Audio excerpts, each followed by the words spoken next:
नमस्कार, स्वागत है आपका कॉमर्स एजुकेशन में। मैं डॉक्टर परमानंद शर्मा आपको पिछले वीडियो में डिप्रिसिएशन के बारे में बताया था कि डिप्रिसिएशन किसे कहते हैं, डिप्रिसिएशन के कितने मेथड होते हैं, इसके बारे में बताए थे। अब जो है आपको एसएलएम मेथड और डिमिनिशिंग मेथड कैसे एक्सप्लेनेशन करेंगे, स्ट्रेट लाइन मेथड और डिमिनिशिंग मेथड। तो यहाँ पर डिटर्मिनेशन ऑफ डिप्रिसिएशन और स्टेटमेंट ऑफ डिप्रिसिएशन भी इसको कहते हैं। यहाँ particular amount straight line method, short में एसएलएम, और दूसरा है diminishing method. Suppose total value of assets both side ₹1 lakh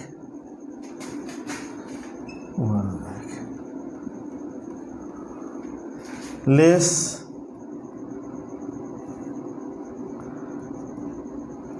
first year depreciation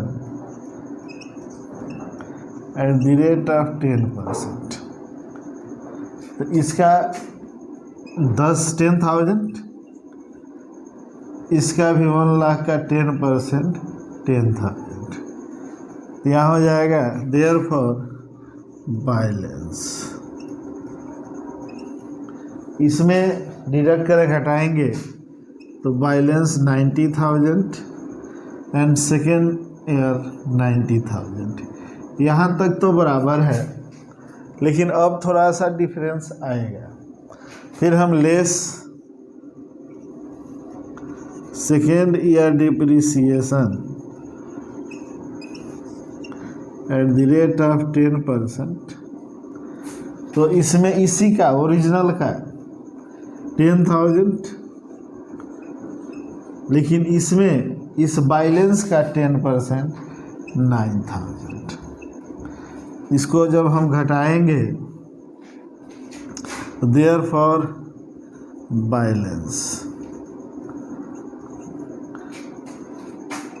80,000 and diminishing also 81,000।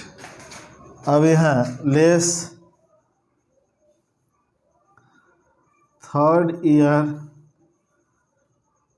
Depreciation at the rate of 10%।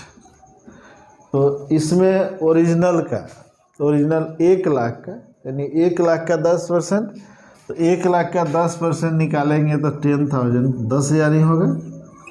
लेकिन इसमें इसका बैलेंस निकलेगा 81,000 का, तो 8,100।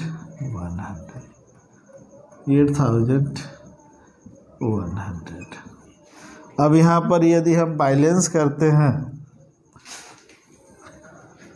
देयरफॉर बैलेंस, तो यह 70,000 एंड इसमें जब हम करेंगे तो 72,900। अब इस तरह क्रम दर क्रम जब हम चलेंगे तो आफ्टर 10 ईयर्स इसका वैल्यू क्या, 10 वर्षों के बाद इसकी वैल्यू क्या हो जाएगा, 0। तो यहाँ इसको हम जब हम एक्सप्लेनेशन में आएंगे तो इसका वैल्यू इसमें क्या हो जाएगा, 0। इसमें क्या होगा, नॉट 0। इसमें 0 नहीं होगा। फिर कहता है इनकम टैक्स। पीछे आपको बताया भी गया था कि इनकम टैक्स किसको एक्सप्लेन करता है, मान्यता देता है, इसको स्ट्रेट लाइन को मान्यता नहीं देता है, यह नॉट यूज है। लेकिन डिमिनिशिंग बैलेंस को यूज करता है। इनकम टैक्स इसको यूज नहीं करता है, इसको यूज करता है। अब हम आपको अगला बताने जा रहे हैं ग्राफ के द्वारा। ग्राफ के द्वारा इस दोनों को कैसे एक्सप्लेशन करेंगे। ये तो स्टेटमेंट हो गए ग्राफ, जो सिंपल व्यक्ति भी, मंदबुद्धि वाले व्यक्ति भी इसको पहचान करते हैं। तो अब आपको हम इसको स्ट्रेट लाइन मेथड को और डिमिनिशिंग को ग्राफ के द्वारा बता रहे हैं। ग्राफिक मेथड द्वारा डिप्रिसिएशन को दिखाने के लिए यहाँ लिखा हुआ है determination of depreciation on graph और statement of depreciation on graph. तो इसके लिए सबसे पहले आपको दो मेथड की चर्चा हम किए थे, straight line method SLM method और डिमिनिशिंग मेथड। तो सबसे पहले स्ट्रेट लाइन मेथड को कैसे दिखाएंगे। तो यहाँ पर ये y पर हमने डिप्रिसिएशन को लिया है अक्ष पर, और x पर हमने ईयर को लिया है। तो इसमें एक वैल्यू निश्चित दिया हुआ है कि इतने इतने फिक्स होंगे। तो कैसे फिक्स होंगे, जैसे 1000 डिप्रिसिएशन है तो पहला साल में भी 1000 होगा, दूसरा साल में भी 1000 होगा और तीसरा साल में भी 1000 होगा। अगर हम 2000 लेते हैं तो 2000 यहाँ भी पहला साल, दूसरा साल भी 2000, तीसरा साल भी 2000। अगर हम 3000 पर चलते हैं तो पहला साल भी 3000, दूसरा साल भी 3000 और चौथा साल जो अंत में है ये 3000, ये भी 3000 होगा। अगर हम 4000 चलते हैं तो सब में 4000 होगा। फर्स्ट ईयर में भी 4000, सेकेंड ईयर भी 4000 और थर्ड ईयर भी 4000। इस तरह ये क्या है, एक ही सीमा निर्धारित है कि जितने डिप्रिसिएशन होंगे फर्स्ट ईयर भी वहीं घटेंगे, सेकेंड ईयर भी वहीं घटेंगे, थर्ड ईयर भी वहीं घटेंगे। जो पिछले आपको हम 10-10 हज़ार करके दिखाए थे, चाहते तो हम 10-10 भी करके दिखा सकते थे, लेकिन हमने एक इंक्रीज डिक्रीज करके राशि को लिया है। First year, second year, third year, fourth year करके, ऐसे नहीं फर्स्ट ईयर, सेकेंड ईयर और थर्ड ईयर, और ये इसकी डिप्रिसिएशन की वैल्यू है। तो इस तरह SLM को हम स्ट्रेट लाइन मेथड को ग्राफ द्वारा दिखा सकते हैं। अब आपको डिमिनिशिंग मेथड द्वारा इसको एक्सप्लेशन हम इस तरह कर सकते हैं। जो x पर ईयर को हमने दिखाया x अक्ष पर, y अक्ष पर हमने डिप्रिसिएशन को अमाउंट के रूप में दिखाया है। फर्स्ट ईयर मान लीजिए कि 12000 डिप्रिसिएशन है तो फर्स्ट ईयर को 12000 हमने दिखाया।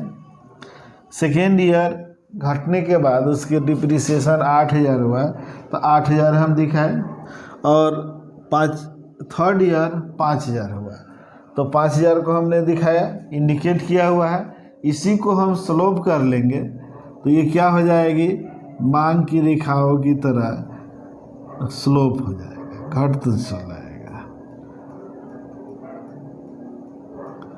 तो ये क्या हो जाएगा, ये डिमिनिशिंग मेथड को रिप्रेजेंट करता है, यही लॉ ऑफ डिमांड भी कहता है। तो इसी आधार पर हम लोग डिमिनिशिंग मेथड को एक्सप्लेशन कर सकते हैं। देखिए फर्स्ट ईयर 12000 डिप्रिसिएशन तो 12000 हमने लिया, सेकेंड ईयर 8000 डिप्रिसिएशन 8000 पर हमने लिया, थर्ड ईयर 5000 डिप्रिसिएशन तो हमने 5000 को लिया। ये बिंदु के द्वारा इंडिकेट करके आपको नीचे स्लोप कर दिया गया है। इस तरह आपको डिप्रिसिएशन ग्राफ द्वारा दिया गया है। अब है कुछ इसके फार्मूला है, वह फार्मूला निकालने का है। पहला है depreciation is equal to value of assets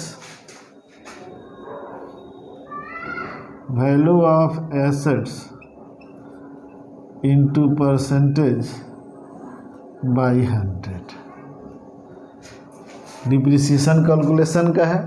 दूसरा कहता है when rate of depreciation not given. Therefore, depreciation is equal to, इसका फॉर्मूला होता है वैल्यू ऑफ एसेट्स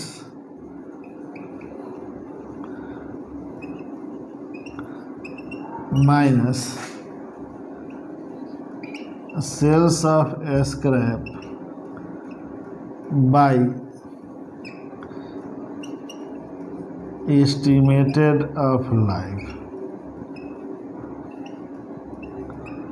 इस तरह हम निकालेंगे तो क्या आएगा, ये डिप्रिसिएशन आएगा जो फार्मूला है इसका। तो अब ये तो डिप्रिसिएशन निकालने का फार्मूला फिक्स मेथड के रूप में आता है। डिमिनिशिंग के लिए इसको हम प्रयोग कर सकते हैं, लेकिन कुछ ऐसी संभावनाएं भी हैं कि डिमिनिशिंग मेथड के डिप्रिसिएशन को निकालने के लिए, जो आपको नेक्स्ट वीडियो में हम बताएंगे। यदि आपको वीडियो अच्छा लगे तो इसको लाइक कर देंगे और चैनल को सब्सक्राइब कर देंगे। इसके लिए आपको धन्यवाद।